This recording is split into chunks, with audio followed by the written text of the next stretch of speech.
태영호 국민의힘 의원을 모셨습니다. 태영호 의원께서는 이번에 국민의힘 전당대회 최고위원 후보로 지금 출마를 하셨습니다. 오늘 3.1절 기념식장에 가셨다면서요? 예. 제가 지금 대한민국에 온 지 7년 차인데, 예. 국가적인 3.1절 기념식장에 오늘 처음 갔습니다. 예. 국회의원 되기 전에는 뭐 야인인이 못 갔고, 국회의원 된 이후에는 야당인이 못 가다가 저희가 정권을 잡으니 오늘은 오라고 초청장에 와서 처음으로 갔습니다. 예. 윤석열 대통령이 일본은 과거에 침략자였지만은 지금은 협력자가 되었다. 예. 아주 근사한 말씀 하셨어요. 아주 저는 정말 좋은 말씀 하셨다고 생각합니다. 우리 지금 달라진 동북아의 이런 안보 구조상 우리가 미국도 가장 한미동맹상 중요하지만은 그렇죠. 역시 일본이 지금 현재 안보 상황에서 대단히 중요한 저는 파트너다. 근데 그 말씀을 아주 잘 지적하셨다고 생각합니다. 예. 그 일본 이야기 나오면은 우리 황장엽 선생한테 들은 이야기가 자꾸 생각이 나는데 김일성이 이른바 갓건놀입니까? 네, 네. 갓건 전술. 그게 무슨 뜻입니까? 그러니까 김일성이 겁니다. 앞으로 남북이 대결할 때 한국은 이제는 인구도 많고 경제력도 크고 그런데 북한은 작고 경제력도 약한데 걱정하지 마라. 그게 문제가 아니다. 한국을 떠받치고 있는 거는 미국과 일본인데 미국이 가시 있지 않습니까? 가시 이제 끈을 이렇게 매 있는데 그걸 가위로 끈을 잘라버리면 붙어있지 못합니다. 그러니까 일본 끈이든 한미 동맹 끈이든 둘 중에 하나만 잘라버려도 가시 날아간다. 그래서 한국이 힘을 못 쓸 거다. 그래서 이제 한일 관계를 악화시키든 아니면 한미 동맹을 흔들든 하면 아무리 한국이 힘이 커도 그 힘을 쓰지 못할 거다. 이겁니다. 오늘 그 사진을 보니까 윤석열 대통령이 연설하는 사진 뒤에 여러 인물들이 나왔는데 거기 보니까 김구, 안창호 두 사람만 크게 해놓고 이승만 대통령이 없었죠. 저도 그거 대단히 아쉬웠는데 제가 이 대통령이 참가하는 3.1절 기념식에 오늘 처음 참가했습니다. 그래서 제가 들어가면 이제 들어가면 보니까 그 옆 벽에 이제 크게 현수막이 붙어 있고 또 정면 단상에도 붙어 있는데 거기에 나오시는 당대 그때 우리 나라의 독립을 위해서 활동하신 그런 유명한 독립운동가 분들이 다 사진들이 다 나오는데 또 북에서도 제가 다 알고 있는 그분들이더라고요. 뭐 김구 선생님, 그다음에 안중근 의사, 김규식, 안창호, 유관순, 윤봉길, 뭐 이봉청, 그런 분들이 쭉 나오시는데 이승만 대통령 사진이 안 보이더라고요.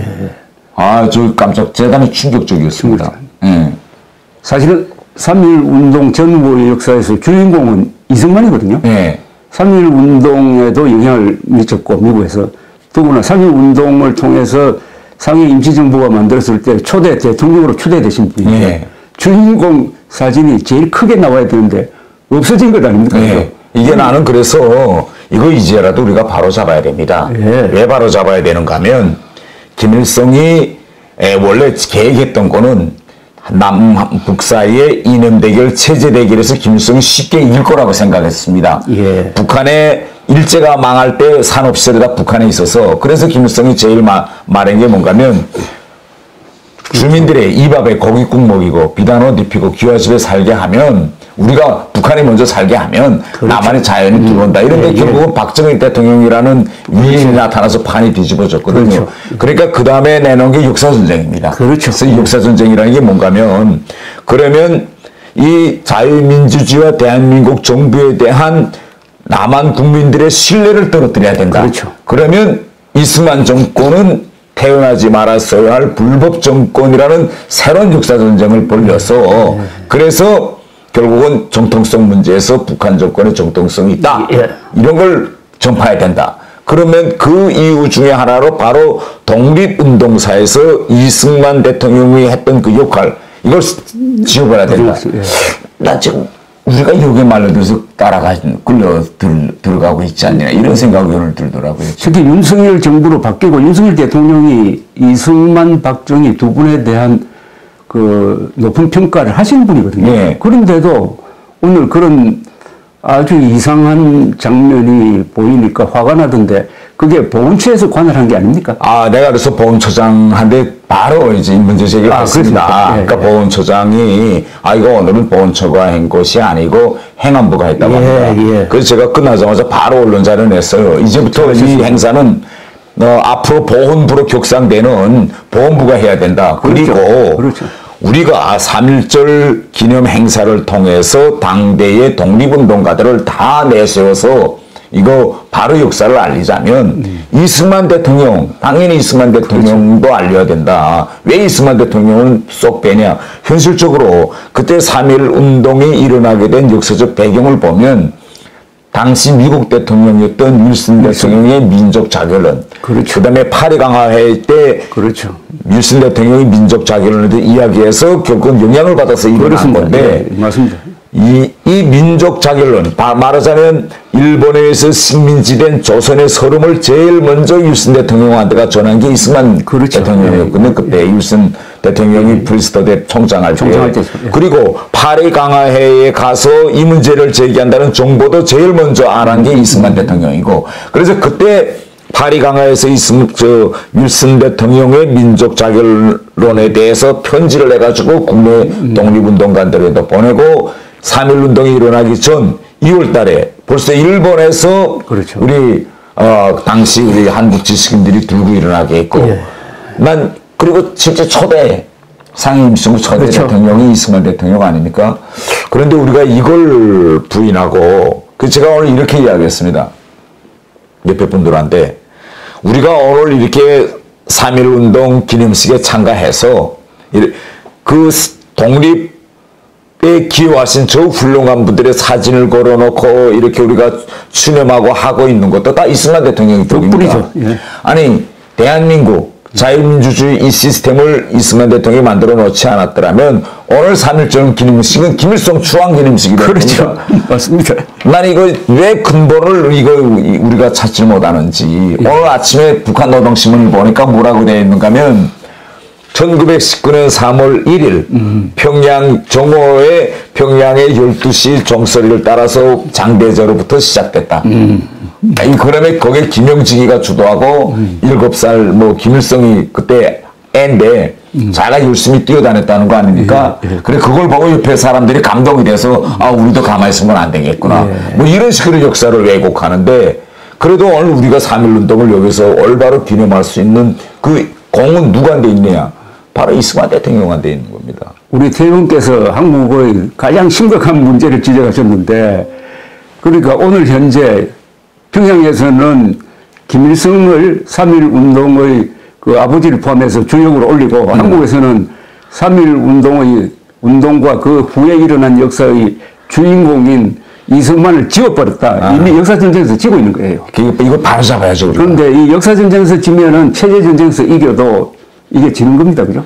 근데 많은 사람들이 제가 제일 안타까운 게 뭔가 하면, 일부 사람들이 제가 이런 문제를 자꾸 이러더라고. 아니, 과거 역사인데 뭐 그거 몇십 년 전 역사 지금 다시 꺾고 집어내서 무슨 의미가 있느냐 이런데, 심각한 건 뭔가 하면 과거 역사를 우리가 바로 정리하지 않으면 이 현실 정치가 왜곡되는 겁니다. 그렇습니다. 왜냐하면 좌파들이 아주 그럴듯하게 과거 역사를 미래지향적으로 화해와 상생의 견지에서 뭐 정리하자 말은 그럴듯한데, 그러면 은근슬쩍 이승만 대통령을 격화시키고, 그렇죠. 아니 문재인이가 지난번 우리 현충일 추념사에서 뭐라고 했는지 아세요?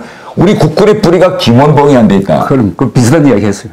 아니 그리고 우리 국군의 주적 개념에서 북한군을 삭제하는 겁니다. 맞습니다. 그러니까 역사를 이렇게 왜곡하기 시작하면 현실 정치에서 큰일이 일어나는 겁니다. 그렇죠. 그런데 나는 이거 우리 국민들이 이 역사적 진실을 바로 알아야지, 이 좌파들한테 끌려다니다가는 이제 마지막에 와서는 정말 우리 국가의 정체성마저도 우리가 흔들리게 되는 그런 현실이 처리한다. 전 그래서 이 역사전쟁 정말 정신 차려야 됩니다. 아주 중요한 말씀 하셨는데, 저는 남북관계의 본질을 민족사의 정통성과 삶의 양식을 놓고 다투는 타협이 절대로 불가능한 권력투쟁으로 규정을 합니다.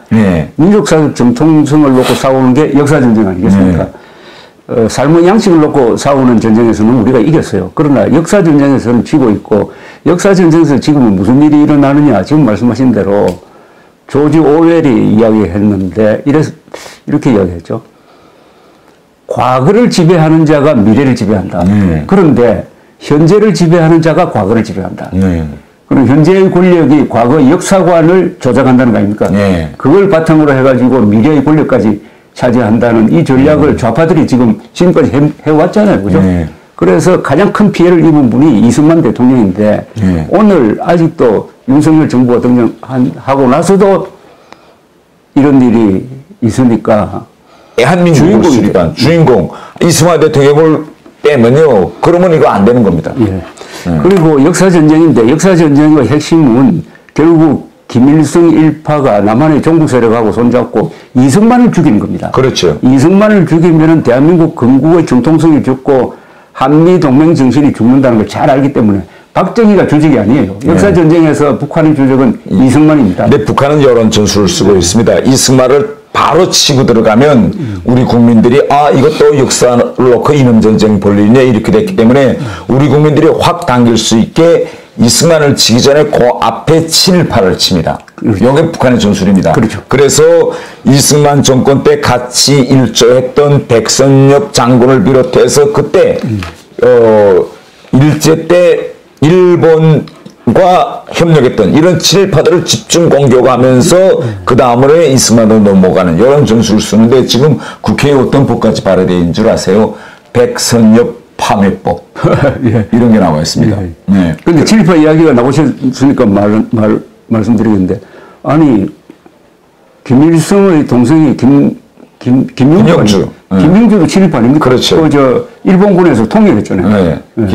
그 동생도 그렇고, 그리고 이게 지금 우리가 물론 과거사에서 여러 가지 공과 과가 있겠지만 그 뒤에 깔린 정치적 목적을 봐야 됩니다. 그렇죠. 이렇게 치면 그 다음에는 이승만 대통령을 치게 되고 이승만 대통령을 부정하면 우리가 지금 이 북한이 노리는 건 이런 거예요. 독립운동사를 정립할 때 이승만 대통령을 완전히 삭제해버려가지고 1945년 8월 10월 그때 미국이 아무런 역할도 안 하고 대한민국에 알려지지 않았던 이승만 대통령, 이승만 박사인데 그때 그걸 비행기를 실어다가 여기에 자유민주주의를 강제로 이식시켰다 이겁니다. 그러니까 자유민주주의는 우리 국민이 선택한 게 아니고 미 군정의 힘으로 강제로 이식시켰기 때문에 정통성이 없다. 이게 지금 김일성이 주장하는 거거든요.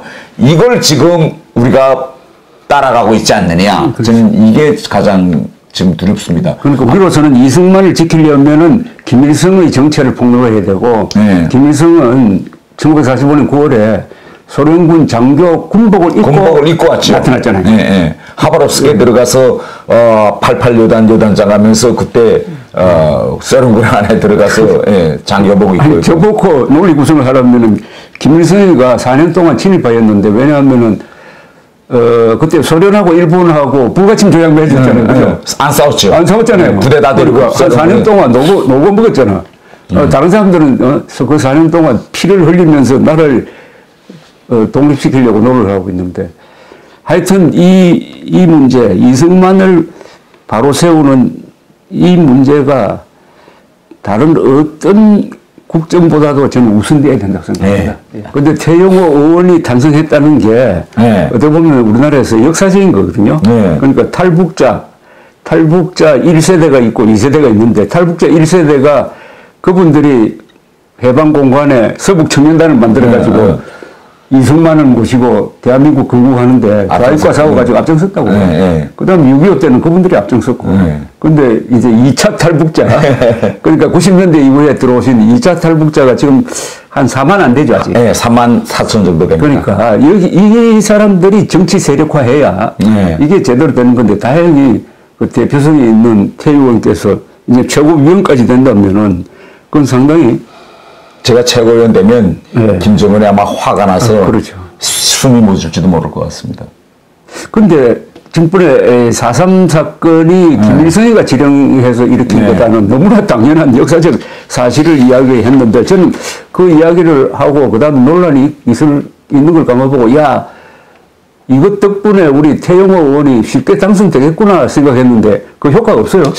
제가 좀 아쉬운 거는 네. 제가 이런 반론을 하고 막 이게 논란거리가 되고 또 민주당에서 태영호 의원 국회의원 사퇴하라라고 국회 윤리에 제소하고. 제소했어요? 네, 했습니다. 아이고, 제소했답니다. 네. 그 다음에 국회 앞에 와서 제주도 무슨 4.3 유족회 이런 분들이 와서 데모하고 했는데 저희 당에서 저한테다가 지역 민심과 국민 정서에 반하는 행동은 좀 자제해 주세요. 이렇게 주의 조치가 나왔습니다. 그렇죠. 그래서 제가 어디 가서 이런 말 그다음부터는 왜냐면 육습 진실을 이야기하는데 마치도 내가 무슨 보수표 결집을 위해서 이걸 정략적으로 활용하는 것처럼 보이면 안 되지 않습니까? 전 육습 진실을 이야기하는데 그래서 최대한 이거 제가 이런 말은 자제하고 있고요. 그리고 저는 이렇게 생각합니다. 제가 뭐 뜬금없이 요거 이 말을 한번 딱 띄워가지고 뭐 펴줘먹자 이렇게 한 게 아니고 4월 4.3 사건 그 제주 4.3 평화공원이라는 데가 있습니다. 그렇죠. 제주도 가면. 예. 거기에 제가 하루 먼저 12일 날 먼저 도착해서 그 공원을 돌아봤는데 그 공원에 가보니 그때 4.3 사건 때 무고하게 희생된 양민들 그 이름이 쫙 벽에 있더라고. 그래서 제가 그걸 다 돌아보고 나니까 오기 막히는 겁니다. 그렇죠. 그래서 제가 그분들에게 용서를 비는 의미에서 해놨습니다. 그렇죠. 예, 그래서 이게 남로당, 나도 한때 몸담갔던 그 남로당 공산당이 아닙니까? 그렇죠. 예, 그분들의 그 4월 3일 날 경찰서에 대한 그 공격이 도화선이 돼가지고 결국은 정부의 과잉 진압, 거기에 의해서 무고한 사람들이 희생됐는데 정말 그런 무모한 일을 저지른 그런 김일성, 박헌영 그런 정권에 몸담던 사람을 사죄한다라고 말했는데 아니 그것이 왜 그렇게 논란거리가 되고 지금 그렇게 됐는지 저는 이해할 수 없고요. 저는 그 이후에 뭐 민주당에서 그러더라고요. 아니 이거 4.3 사건은 이미 국가 진상보고서에서 다 정립한 사건인데 왜 이걸 다시 뒤집느냐 이러는 건데 국가 진상보고서에 뭐라고 했는가 하면 4.3 사건을 남로당의 조직적인 반경찰 활동 이렇게 이게 어떻게 반경찰 활동입니까 이건? 폭동이죠. 4월 3일 무기를 들고 공격했는데 그러니까 우리 좌파 정권 때 만든 보고서는 남로당이 일으킨 무장 폭동이라는 것은 부인하지 않았습니다. 네. 그렇죠. 다만 중앙의 지시를 받고 한 흔적은 없다. 증거는 없다. 이랬죠. 그렇죠. 예, 네. 그래서 그거는 박헌영하고 김일성에게 면죄부를 주려고 그렇게 야비하게 한 거 아닙니까? 야, 그때 우리가 이거 육석 팩트입니다. 그때 이승만 대통령이 북한에 이미 소련 군대가 들어와서 김일성을 내세워가지고 김일성 정권을 다 공과했습니다. 이런 상태에서 더 이상 넘어가면 이게 안 되겠다. 그래서 결국은 우리가 5월 10일 날 전 국회 조직을 위한 선거를 한 거 아닙니까? 단선. 네. 근데 이걸 무조건 못하게 소란을 피우고 뭐 해석하지 말라는 게 스탈린, 소련 공산당의 지시였고 그렇죠. 이 지시를 김일성한테 하달했고 이 김일성이 남로당 정책이었던 박헌영한테 내린 겁니다. 그렇죠. 네. 그때 당시는 이미 박헌영은 미군정 체포령을 내려서 김일성 밑에 가서 눈치만 먹고 있을 그렇죠. 때고 네. 그래서 매일 라디오를 통해서 50 반선 이거 저지한다 좋은 공국적인 운동을 해라고 하고 그에 따른 남로당 제주도당이 이거 결정한 겁니다 이거. 그런데 여기에 그 어떤 지시 증거가 없다. 아니 매일 라디오 김일성 로작 매일과 같이 이거 그게 증거지 뭐가 증거인데. 아니 야 나는 일이 터무니없는. 그리고 더 중요한 거는 그때 그거 주동자들 그렇죠. 그 다음에 고진이, 뭐, 강찬규, 이런, 이 사람들이 다 북한에 가서 영웅으로 대접고 조국통일상 받아가지고 그렇죠. 지금 애국열사령에 다 이렇게 지금 내장되어 있는 겁니다. 그렇죠. 이 명백한 사실을 놓고 그 개입설을 부인하는 것 저는 이거는 아니다. 만약 김일성의 지시 없이 김달삼이가 폭동을 일으켰다면 당장 불려 올라가가지고 처형됐을 거다 아닙니까? 그리고 제가 이 시정일관이 주장하는 게 뭔가 하면 공산당은 유일관리제입니다. 그렇죠. 유일관리제라는 게 뭔가 하면 중앙의 지시에 따라 움직여야 되고 중앙의 지시를 집행하지 않고 태공해도 총살감이고 그렇죠. 중앙의 지시가 없는 제 자율적으로 결정을 해서 이제 이런 폭동을 일으켜도 처벌감이고 그러면 우리가 만에 하나 제주도당이 자체를 했다. 그런데 제주 4.3 사건이 일어나자마자 온 대한민국이 떠들지 않았습니까? 보도하고 뭐 군대와 경찰이 이제 육지에서 넘어가고 그러면 만일 그게 주왕의 지시에 어긋나는 행위였다. 무관 양민들이 지금 죽어가니까. 그러면 김일성이 바로 중재하라라고 했을 겁니다. 이게 54년까지 이어졌습니다. 이걸 평양 주왕의 지시 없이 이렇게 빨치산으로 유격대로 한라산에 들어가서 장기전을 했다. 이거는 전혀 이거는 너무나도 억지스럽고도 억지스럽습니다. 그런데 한국의 좌파 안에 이런 분위기가 있습니다.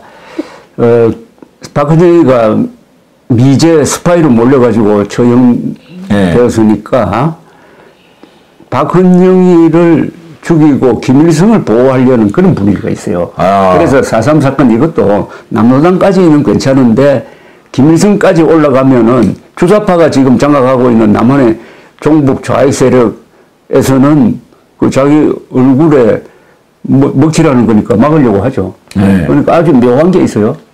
근데 마치도 이제 제가 이번에 이런 말을 하니까 또 일부 사람들은 극우적인 뭐 발언이다. 아니, 그리고 또 뭐 색깔론이다. 다 끝난 4.3 사건의 논쟁을 왜 끊느냐. 그러는데 실제 이 4.3 사건에 대한 논란을 일으킨 건 문재인 대통령입니다. 문재인 대통령이요. 2021년 제주도에서 열렸던 4.3 사건 추념사에서 뭐라고 말했는가 이렇게 이야기했습니다. 제가 인용하겠는데요. 완전한 독립을 꿈꾸며 분단을 반대했다는 이유로 국가 권력은 폭동 반란의 이름으로 무자백에 진압했다. 또 이러고 2021년대는 또 뭐라고 했는가 하면 먼저 꿈을 꾸었다는 이유로 제주는 처참한 죽음을 맞이했다. 통일정부 수립이라는 간절한 요구는 통일정부 수립 이념이 덫으로 돌아왔다. 그런데 이 말 우리 한번 잘 봅시다. 그러면 문재인 대통령이 언급했던 그 분단 반대, 통일정부 수립, 그건 당시 남로당, 북한 김일성, 박헌영이 50 단선을 무산시키고 조카 통일을 이거 위해서 내건 정치적 구호입니다. 아니 그런데 문재인 대통령은 대한민국 정부 수립을 막으로 했던 남로당의 폭동을 마치 통일정부 수립 운동으로 미화해가지고 제주도민 모두가 남로당과 뜻을 같이 해서 국경에 탄압받은 것처럼 이럽니다. 아니, 난 이런 반론이 오히려 이념 논쟁을 부추기고 정말 긴 세월 고통받은 제주도민을 위로한 말이냐. 저는 이건 아니라고 저는 생각하거든요. 옳은 말씀입니다. 그런데 그거는 그 제주도 기념사를 간단하게 말하면은 공산통일정부 수립이라는 꿈을 가지고 무장폭동을 진압한 경찰과 국군이 국가폭력이다. 이런 논리예요. 그러니까 이건 완전히 그래서 김문수 전 경기도지사가 말했던 대로 문재인은 확실한 김일성주의자다 하는 논거의 하나죠.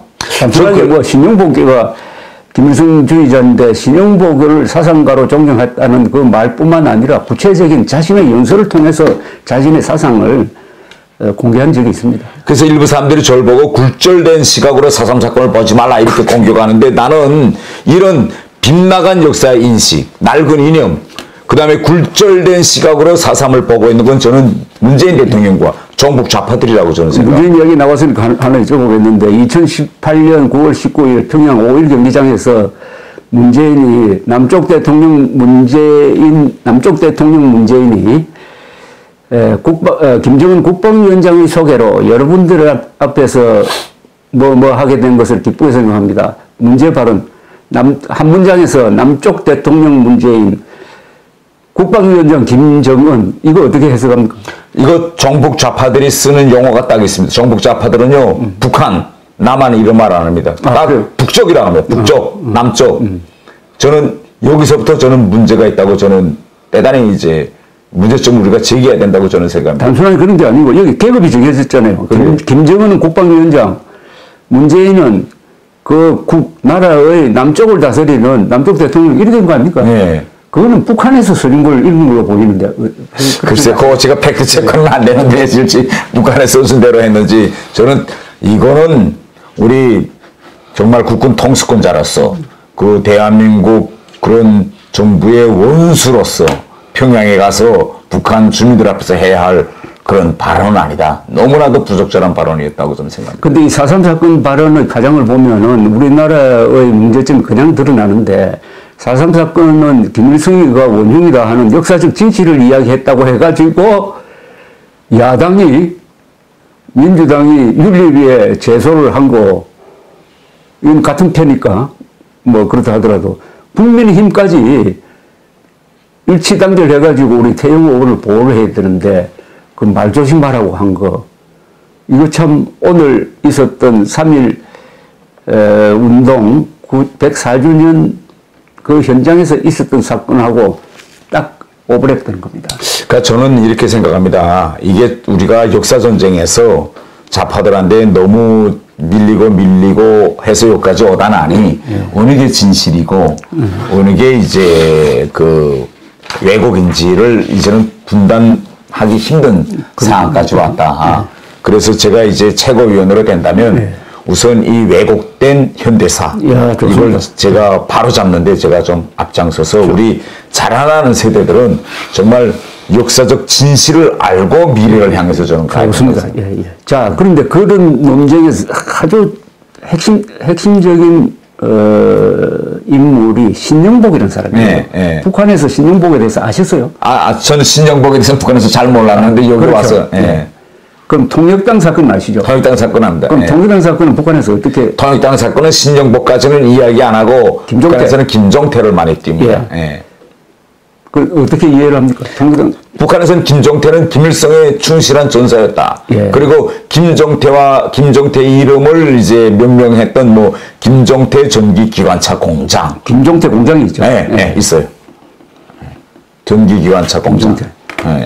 근데 그 통일혁명당의 가장 간부였던 신영복이가 20년 동안 감옥 생활을 하고 나와가지고 좌파의 우상이 돼버린 거예요. 문재인 대통령도 신영복을 존경한다고 했죠. 근데 어떻게 됐느냐 하면은 이 사람이 통일혁명당에 가입해가지고 거기 보면 통일혁명당 강령이나 이런 거 보면 거의 벌써 주체사상 이야기가 나오더라고. 주체사상을 신봉하고 김일성을 수령으로 모신다는 이야기가 나오는데 그 김일성주의자로서의 신영복은 싹 빼버리고 그 다음부터는 감옥에서 글을 아주 감성적인 글을 썼어요. 그리고 글씨체도 쓰고 해가지고 이게 떠돌아다니는 겁니다. 이 사람의 사상과는 유리된 뭐 문학과 비슷한 사상과 비슷한 이게 많은 사람들의 생각을 혼미하게 만들어가지고 처음처럼이라는 소주도 나오고 얼마 전에 국정원에서 신영복 글씨체로 국정원의 정신을 새기는 원문에다가 집어넣고 그러고 청와대의 문재인 청와대의 뭐 벽에다가 신영복 글씨체 그림도 그려놓고 그 앞에서 사진 찍고 그래서 저는 이렇게 생각합니다. 신영복을 매개로 해가지고 문재인과 김정은이 한통속이 돼버린 거예요. 그거 아닙니까? 그렇게도 볼 수 있죠. 또 겁도 없이 세계 요인들이 모인 자리에서 신영복을 사상가로 존경한다. 아니 신영복을 뭐 문학인으로서 존경한다면은 그것도 말도 안 되지만은 사상가로서 존경한다는 말은 신영복의 사상을 존경한다는 거죠. 사상가로서 존경한다. 그러니까 그 김일성주의를 존경한다는 거거든요. 그러니까 일종의 문재인의 사상 고백이죠. 그런데 문제는 이걸 직시를 해가지고 지난 문재인 5년은 사실은 김일성주의 집단이 대한민국을 다스리면서 김정은의 부하 노릇했다는 이 사실을 우리가 직시하고 인정을 해야 됩니다. 이걸 그냥 피해가면 안 돼요. 제가 그 국회에서 입법 과정을 통해서 보면요, 북한이 하라는 대로 하잖아요. 그렇죠. 안에 대북전단금지법 김여정이가 만들려고 하니까 바로 그 법을 통과시켜서 만드는 거. 그거 한 가지 사실만 보세요. 그거 보면, 그리고 나는 내가 진짜 100번 양보해도 양보할 수 없는 지점이 뭔가면 이겁니다. 아니, 우리 국민들도 김정은한테 비핵화 의지가 있다고 생각하는 사람 없습니까? 없습니다. 그런데 대한민국 대통령이라는 사람이 임기 마지막까지 자기는 김정은에게 비핵화 의지가 분명히 있다고 생각했다는 이 말을 계속 낡은 배꼽판처럼 돌리며 하는 걸 보고 저는 야, 저 사람이 과연 대통령일까? 대통령이라면 국정원의 업무보고 직접 받지 않습니까? 북한이 어떻게 돌아간다는 거 국정원장에 가서 다 보고합니다. 그거 다 최신 정보를 가지고 있는 대통령이 국민들 앞에 나와서 북한이 저렇게 미사일을 쏘고 핵을 발전시켜도 눈을 꾹 감고 김정은한테 비핵화 우지가 있다고 생각한다는, 저는 일반 사람도 아니고 대통령이 어떻게 저런 말을 할 수 있을까? 아직도 저는 진짜 이 점 하나만은 저는 받아들일 수가 없어요. 그건 김정은이 부하니까 그렇죠. 아니, 그걸 우선 넘기면 안 되고, 네. 김정은이 부하니까 하고, 더구나 그만두고 나서 네. 북한이 장거리 미사일 쏘고 했을 때 또 재래식 무기로 공격을 해도 우리는 핵으로 때리겠다고 했잖아요. 네. 그런 엄청난 말을 하면은 문재인 대통령이 한마디 해야 될 책임이 있는 거 아닙니까? 당연하죠. 자기가 비핵화 의지가 계속 있다고 했는데. 침묵하고 있잖아요. 지금 침묵하고 네. 있죠. 네. 그러니까 문재인은 5년 동안 김정은의 부하로서 대한민국을 일종의 위임 통치했다 하는 거를 이거 사실로 인정 안 하면은 이게 저는 정치가 제대로 안 된다고 보는 사람이에요. 자, 뭐, 그렇고 후보 연설을 할 때 4대 세습을 끊겠다. 이런 네. 비슷한 말씀 하시죠. 네. 그럼 무슨 뜻이죠? 그게 뭔가 하면 지금 김정은이가 자기 딸 김주애. 예. 그게 앞으로 진짜 김주애가 후계 되겠는지 안 되겠는지는 모르겠지만 4대 세습으로 간다는 건 이제 명백합니다. 그래, 4대 세습은 간다 이거죠? 네. 명백히 갑니다. 예. 우리 애가 이거 할 거야. 예. 그래서 이런 지금 4대 세습으로 가는데 지금 북한 내부 보면 이 주민들이 이 4대까지 가는 걸 받아들이느냐 안 받아들이느냐, 제가 본 정황상 받아들이기 대단히 힘들어합니다. 왜 힘들어하는가 하면 김정은 때까지는, 김정은이가 처음 들어설 때까지는 약간 기대 반 실망 반이 좀 있었어요. 국민들이, 그 북한 주민들이 기대는 뭔가 하면 그래도 스위스에서 공부했다니 예. 뭘 달라지지 않을까 이렇게 생각했는데 놓고 보니 이건 뭐 김일성, 김정일보다 더한 거죠. 그래서 이제는 세습은 이제는 끊어야 되겠다. 이게 이제 북한에서 확고하고, 제가 4대 세습을 끊겠다고 한 이유 중에가 중요한 게 뭔가 하면 지금 북한 엘리트층의 가장 딜레마는 뭔가 하면 이런 겁니다. 이제 김정은 일시 일가는 이제는 안 되겠다라는 인식이 이제 많이 됐는데 예. 그렇다고 해서 김정은을 내던지면, 김정은을 뒤집고 하면 과연 자유민주주의 우리 세력과 손을 잡을 수 있을까? 여기에 대해서 고민이 대단히 깊습니다. 예. 정권이 맛에 들지 않으면 다 처형 수정되는 것밖에 보지 못했습니다. 법에 따라 뭘 이렇게 한다, 이런 건 보지 못했습니다. 근데 저 같은 사람이 한국에서 큰 정치인이 되고 이렇게 되면 북한 엘리트층이 동요할 겁니다. 그렇죠. 네. 한국은 법이 돌아가는 사회이기 때문에 앞으로 우리가 김정은만 뒤집어 보면 새로운 그런 미래를 건설할 수 있겠구나. 그래서 저는 4대 세습 내가 나서 끊을 수 있다. 내가 이태분 참 중요한 말씀 하셨는데, 탈북해가지고 한국에 가면 찬밥 신세가 된다고 선전하는 게 우리 태의원의 존재로 해서 잘 안 먹히겠네. 그렇죠. 네. 그리고 이 김주애가 후계자가 될 수 없는 이유를 저는 첫째 여자이기 때문에 그 다음에 김주애가 후계자가 돼가지고 결혼해버리면은 김치 세습이 안 되잖아요. 혈통이 바뀌는 거죠. 이거 안 되는 거 아닙니까? 나는 이게 저도 안 된다고 그렇게 생각합니다. 네. 그런데 제가 이렇게 안 된다고 생각하는 이유 중에 하나는 뭔가 하면 김정일을 봤어요. 김정일. 예. 그러니까 김정일 때 자기 자식에게 후계를 넘겨주려고 했는데 공식 결혼한 부인한테서는 아들이 안 나왔어요. 그렇죠. 그래서 결국은 비공식 결혼, 불법 결혼이 지금 김정은의 생모가 아닙니까? 그 아들을 볼 때까지 한 겁니다. 왜? 딸한테 넘겨주면 혈통이 바뀌니. 그러면 김정은도 결국은 자기가 후계자로 될 수 있었던 거는 김정일이 합법적으로 결혼했던 김용숙 한테서 그렇죠. 아들이 없었기 때문에 결국은 자기 엄마가 발탁돼서 들어가서 아들을 낳은 거 아닙니까? 이걸 본 김정은이 지금 저는 김주애 자기 딸한테 할까요? 저는 아들을 볼 때까지 저는 끝장을 볼 지금 아들이 있다는 이야기 있는데 그 확인 안 됩니까? 저는 있다 없다가 지금 팩트 체크가 안 되는데요. 그리고 북한이 저렇게 오래 가는 데 대해서 우리 국정원에서 오랫동안 대북 그 분석관을 했던 분의 말 중에 제가 귀에 싹 들어오는 게 있는데, 북한에서는 평양 시민들도 3대 세습이다. 네. 그러니까 공동운명체다 이렇게 이야기를 하던데 네. 그거 맞습니까? 그게 맞는 게 뭔가면 북한은 신분사회입니다. 예. 그렇죠. 그래서 신분사회. 예. 이게 21세기에 아직도 신분사회가 있다라고 하면 좀 받아들이기 힘든 문제인데 이 신분사회를 어떻게 유지하는가 하면 북한에는 행정고시제가 없습니다. 예. 그래서 우리는 취업시장, 뭐 취업한다 이렇게 이야기하는데 북한에서는 배치한다고 이야기합니다. 대학을 졸업하고 어디 가서 일하는 거를 자기가 신청해서 그 직자를 얻는 게 아니라 당에서 넌 여기 가서 일해라고 찍어준다. 찍어주는 거죠. 그런데 이런 겁니다. 북한은 어떤 계층에서 태어났는가. 그러니까 혈통이 중시한데 여기에 따라서 제일 먼저 주거가 결정됩니다. 어디서 사느냐. 그래서 핵심 계층은 평양에서 살죠. 그 다음에 두 번째는 혈통에 따라서 교육이 결정됩니다.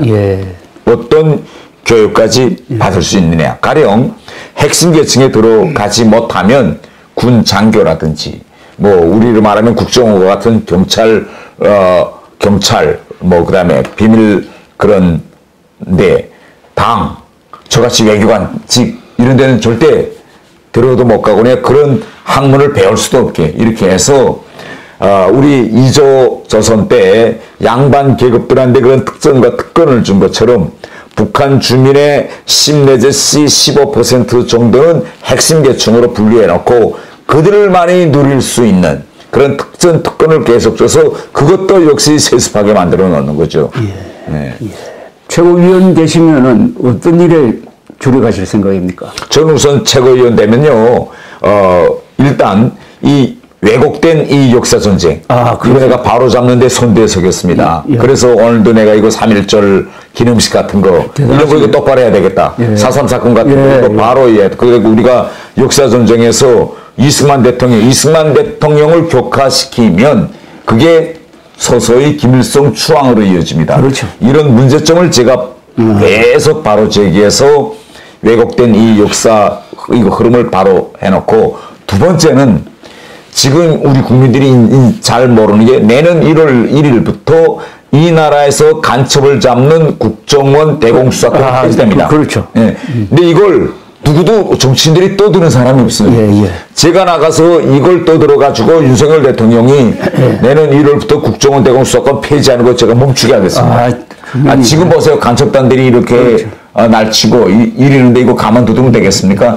이번에 이재명의 여러 비리 의혹들 중에서 저는 대장동이나 그 다음에 뭐 위례 그 다음에 뭐 백현동 그 다음에 뭐 지금 쌍방울 뭐 그 정경유착 이거보다도 가장 핵심은 뭐냐 불법 대북 송금권입니다. 그렇죠. 상방울 경기도 유착된 아니 김정은이 우리를 죽이겠다고 저렇게 핵무기를 만드는데 거기다 돈을 가져다 바치는. 그것도 김영철이한테. 김영철이한테 간첩을 들여보내는. 김영철이가 2010년 3월 26일 천안함 폭침할 때 정찰했죠.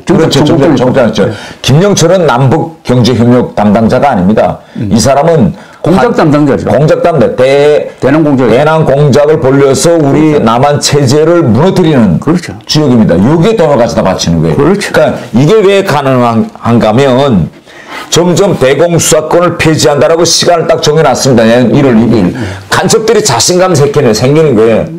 이건 앞으로 해외 나가서 이런 짓을 해도 이제 모르게 됐구나. 그래서 이걸 제가 강하게 들고 나요. 이게 우리가 지금 이렇게 남북 체제되게 심각한데 이거 이거 잡는 대공수사권 폐지한다. 이거 좌파들이 지금 말도 안 되는 거 하고 있는 겁니다. 이거 제가 이제 바로 이제 하고 그 다음에 세 번째로서는 지금 우리가 남북 관계가 중요한 게 저같이 대북 전문가가 지도부에 들어가야 되는데 지금 우리가 보세요. 국회에서 가장 중요한 게 북한 인권 문제가 아닙니까? 인권재단을 못 만들고 있습니다. 좌파들이 저렇게 반대해서. 제가 당에 가면 당이 이걸 왜 법도 다 나와 있는데 이걸 강하게 들고 나가서 이거 북한 인권재단 이거 만들어내고 그 다음에 내년 총선에서 우리가 이겨서 바로 김여정 하명법 있지 않습니까? 대북전단금지법. 이것도 저는 폐기시키고 그래서 우리 국민들, 우리 젊은이들이 좀 마음 놓고 안정적으로 저 좌파들에 의해서 농락당하지 않는 그런 문화를 제가 좀 만들려고 합니다. 최근에 아주 중요한 말씀하셨던데 이재명이가 당선되었으면은 북한이 경기도 상방울 이런 유착 관계를 통해서 현금이 뭐 한 약 1,000만 달러 되던데 그 받은 걸 가지고 흔들죠. 약점을 삼아가지고 약점 잡았다고 해가지고 이재명 대통령을 흔들었을 것이다. 당연하죠. 왜 그런가 하면요. 우리 현행법은 이렇게 되어 있습니다. 북한과 만나서 뭘 하겠다는 걸 통일부에 사전 신고해야 돼요. 신고 안 했습니다. 이거 벌써 불법이라는 게 인정하고 들어가는 겁니다. 돈을 가져다 쓴 건 더 말할 것도 없죠. 그러니까 북한도 이게 완전히 현행법 위반이기 때문에 이재명이 대통령이 됐을 때 이게 터뜨리면 이게 그렇죠. 얼마나 사회에 큰 충격을 하는 거 다 알고 이재명도 다 합니다. 이거. 그래서 이걸 딱 옆구리에 차고 있다가 비단 주머니처럼 이런 거 하자라고 말을 안 듣는다면 그때 그럼 어떡할까? 이거 비단 주머니에 몇 개 있는데 요거 하나 터뜨릴까? 또 안 되면 요거 터뜨릴까? 이렇게 되면 이재명이 끌려다닐 수밖에 없게 됐습니다. 코가 끼었거든요. 코가 끼었. 네. 코가 끼었어. 네. 코가 끼었습니다. 완전히. 지금도 코가 끼었죠. 네. 대통령 안 된 게 천만다행이에요. 제가 그래서 한동훈 법무부 장관 대정부 질의 때 제가 이렇게 이야기했습니다. 검찰의 수사 방향을 김성태의 배임 행위로 이거 몰면 안 된다. 이거는 김영철의 대남 공작의 대상이 된 거예요. 이거. 국가 반역입니다. 그러게 여기로 수사를 집중해라 이거. 국가 반역죄. 네. 이걸 배임 행위는 경제권으로 하면 안 된다 이거. 국가보안법으로 그래. 네. 네. 그래서 방향을 제가 그렇게 이야기했어요. 대정부 질의 때. 잘 아시는지 모르겠지만 이런 전례가 있는데 2000년 6월에 김대중 대통령이 김정일과 만나기 위해서 뒤에 4억 5천만 달러 준 거 아시죠? 그렇죠. 4억 5천만 달러를 줄 때 현대그룹을 통해서 준 게 있고 그 다음에 국정원이 바로 송금한 게 있습니다. 그게 김정일이가 가지고 있던 마카오에 있는 비밀계좌를 보냈는데 그때 송금이 잘못됐어요. 한 1억 달러가 이게 계좌 번호를 잘못 쓴 거예요. 1억 달러가 안 들어갔어. 그러니까 북한에서 우리 임동원 씨가 국정원장 할 때인데 국정원으로 딱 연락 와가지고 김대중 대통령 출발하는 날 오지 마라 그랬다고. 그래, 그렇죠. 돈이 안 들어왔다. 오지 마라 그랬다고. 그래가지고 당황해가지고 알아보니까 이게 입법이 잘못된 거예요. 그래서 해명하고 나서 하루 뒤에 출발했습니다. 네. 하루 뒤에 출발한 거 아시죠? 아예 압니다. 그래가지고 뭐 이제 설명은 뭐 기술적인 문제가 어쩌고저쩌고 했는데 나중에 알아보니까 그거라고. 그다음에 만났어요. 그 6월 14일이잖아. 6월 14일 딱 만나가지고 김정일이가 김대중 대통령에게 첫 마디가 뭐냐.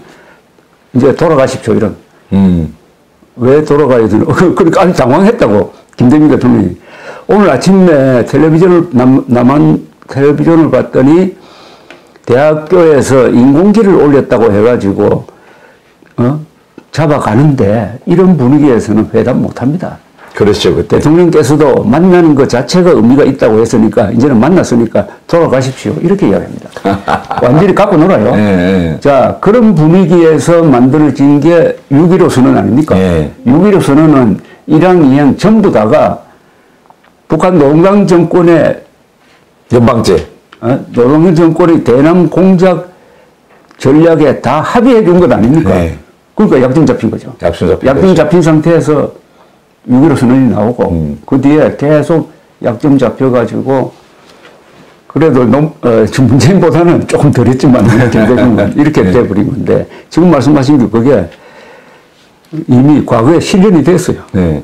이번에 이재명 그것도 우리가 한번 딱 그때 당시와 오버래핑 해보면 명백하지 않습니까? 그때는 현대 내세워서 돈 줬는데 이번에는 쌍방울 내세워서 똑같습니다. 이제 네. 또 돈 주고 그 완전히 시즌 2죠. 그런데 여기 자꾸 김명철에 대해서 지금 초점을 안 맞추는데 김명철이가 천안함 폭침시켜가지고 수십 명의 한국 군인들을 죽인 것뿐만 아니라 이자가 그러니까 지금 조국 통일 뭡니까 그죠? 무슨 조선 아시아 태평양 평화통일위원회. 그건 일종의 페이퍼 컴퍼니고 그게 대남 공작하는 거죠. 그렇죠. 대남 공작하는 됩니다. 그 김영철의 위치가 북한 농당 정권에서 어느 정도 위치입니까? 김영철은 이렇게 했습니다. 대남 공작에서 김영철 외에는 바로 김정은밖에 없습니다. 아, 그래요? 예, 김정은으로부터 직접 지시를 받고 그리고 남한 간첩들에게 지시를 주고 예, 그 중간 단계는 없습니다.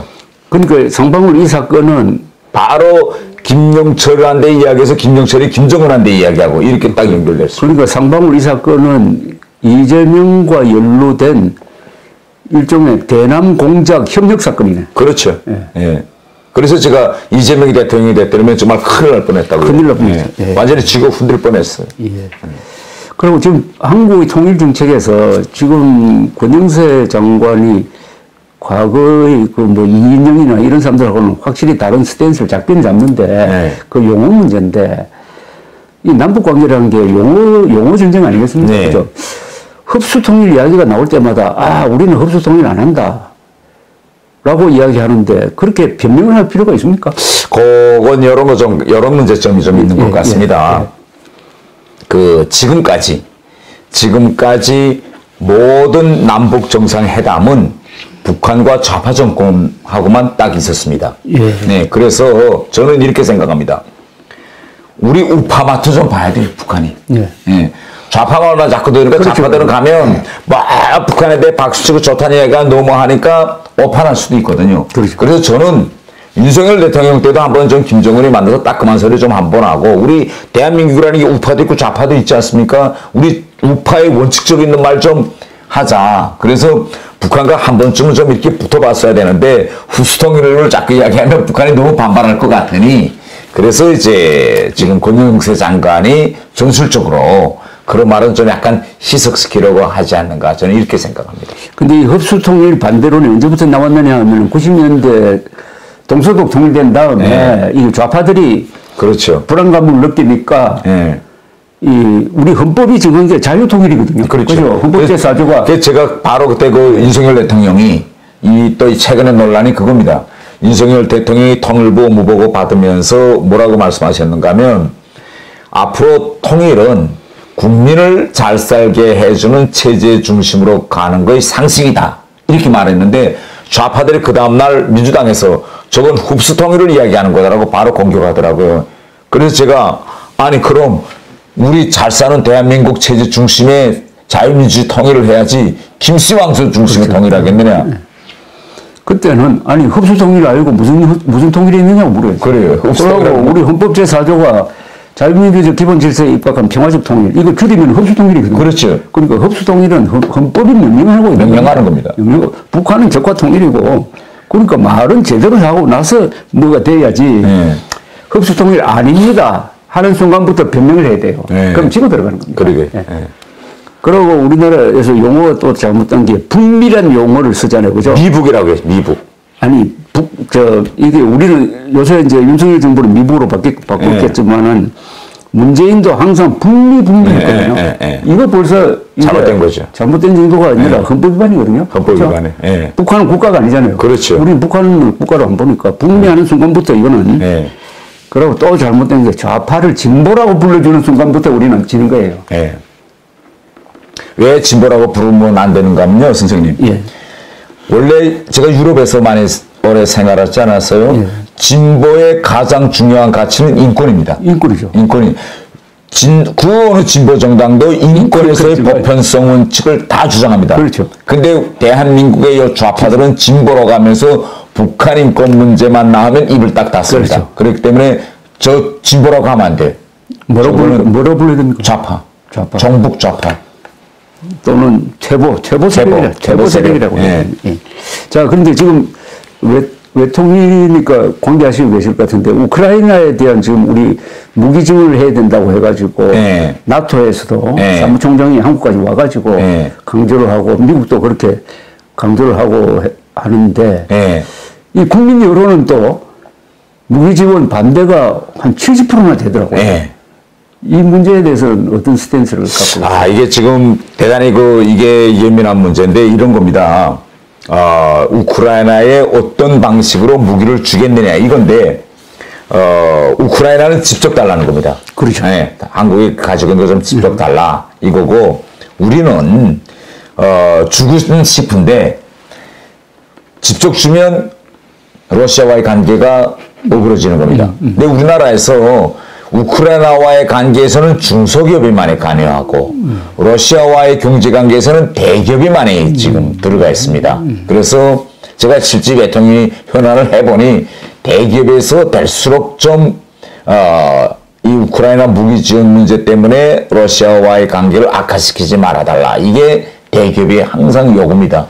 그래서 우리는 지금 주긴 주되 옆에 있는 폴란드나 에스토니아나 발트의 나라들, 동유럽 나라들이 지금 무기 구조가 폴란드나 이런 나라들이 자기가 가지고 있는 걸 주고 그들이 공백을 우리가 보충해주고 그러면 또 그들이 주고 이런 좀 수리 쿠션 그렇죠. 방식으로 지금 좀 주고 있는데 이게 좀 대단히 애매한 딜레마죠 지금 현재 정부로서는. 미국에 포탄을 팔고 또 미국이 가지고 있는 포탄은 우크라이나 대주고. 그런데 우리 정부는 미국에 판 포탄은 우크라이나로 보내면 안 된다. 이런 입장이 보이는데. 근데 그건 내 생각엔 공식적인 입장이고 아니 실질적으로 그 포탄을 우리가 뭐 미국 구분이 안 되지. 창고에 가서 우리 게 있느냐 없느냐 그거 세상에 군수 창고에 들어가 확인할 수는 없는 거고. 근데 외교적인 전 언어다 이렇게 생각합니다. 근데 우리나라가 아니 러시아 눈치로 볼 필요가 있습니까? 하는 생각이 들어요. 저도 그렇게 생각했는데 또 현실적으로 들어가 보니까 경제적으로 좀 큼직큼직하게 엮여 있는 일들이 좀 많이 있어서 그걸 좀 많이 생각하고 있고 지금 정부로서는 또 이 점도 많이 보는 것 같습니다. 지금 경제 상황이 대단히 좋지 않습니다. 그래서 중국이나 러시아 이런 데서 잘못해서 이것 때문에 또 이제 이렇게 될까봐 좀 많은 변수를 지금 좀 들여다보고 있는 거죠. 그럼 대통령에서 문제를 한번 제기해 주시면 좋겠는데 우리가 그럼 마지막으로 남북 관계에서 제일 심각한 단어 하나를 꼽으라면 저는 우리 민족끼리라는 단어입니다. 직접 해서 아무데나 갖다 붙여가지고 우리 민족끼리 손잡고 자주 통일한다. 미국 한미동맹 미국 나가라. 6.15 선언에도 그래 되어 있고 14선언, 4.27 선언에도 우리 민족끼리 이 우리 민족끼리라는 이 선동을 부숴야 되는데 이걸 어떻게 하면 좋겠습니까?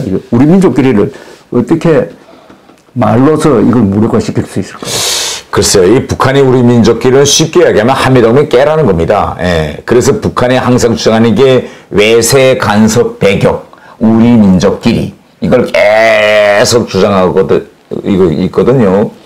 우리 민족끼리라는 걸 뭐 좋은 방도가 계신가요? 쉽게 우리가 깨버릴 수. 저는 거꾸로 쓰면 된다고 봅니다. 우리 민족이라고 했을 때 이 민족은 북한에서 말하면 김일성 세력 아닙니까? 또는 김일성 민족이라는 말도 쓰죠. 그렇죠. 북한은 김일성 민족이죠. 자, 그러면 북한의 김일성 민족과 남한의 이 종북 좌파 세력이 같이 손을 잡는 걸 우리 민족끼리라 쓴 거 아닙니까? 그죠? 그러면 이 민족은 민족 반역자죠.